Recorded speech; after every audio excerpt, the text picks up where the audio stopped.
നമസ്തേ പ്രിയമുള്ള പ്രേക്ഷകരെ, നാം ഇവിടെ ചർച്ച ചെയ്യുന്നത് മേൽപ്പത്തൂർ നാരായണ ഭട്ടപാദനാൽ വിരചിതമായ ശ്രീമൻ നാരായണീയത്തിലെ വരാഹാവതാരമെന്ന 12ാം ദശകത്തിലെ 7ാമത്തെ ശ്ലോകമാകുന്നു. പ്രിയമുള്ള പ്രേക്ഷകർ, ഈ ശ്ലോകം ശ്രദ്ധിക്കുക.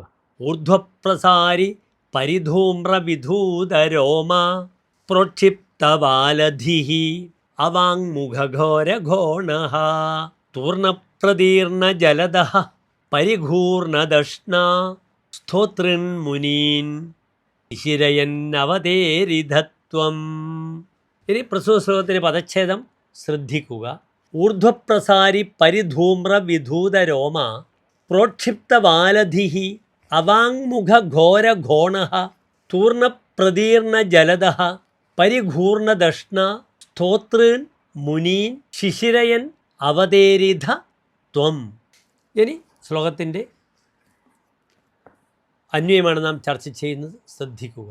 ത്വം ഊർധ്വപ്രസാരി പരിധൂമ്ര വിധൂതരോമ പ്രോക്ഷിപ്തവാലധിഃ അവാങ്മുഖ ഘോരഘോണഃ തൂർണപ്രതീർണ ജലദഃ പരിഘൂർണദഷ്ണ സ്തോതൃൻ മുനീൻ ശിശിരയൻ അവതേരിധ.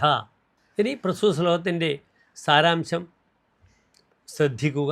ഭഗവൻ അങ്ങ് എഴുന്നേറ്റു നിന്ന ചെമ്പിച്ച ഇളകുന്ന രോമങ്ങളോടുകൂടിയവനും ഉയർത്തിപ്പിടിച്ച വാലോടുകൂടിയവനും താഴ്ത്തിയ ഭയങ്കരമായ നാസികയോടുകൂടിയവനും അനായാസേന കഷണങ്ങളാക്കിയ മേഘജാലത്തോടു കൂടിയവനുമായിട്ട് തന്നെ സ്തുതി ചെയ്യുന്ന ഋഷിവര്യന്മാരെ വട്ടം കറക്കുന്ന കണ്ണുകളെ കൊണ്ട് ആനന്ദിപ്പിച്ചുകൊണ്ട് സമുദ്രത്തിലേക്ക് എടുത്തു ചാടി.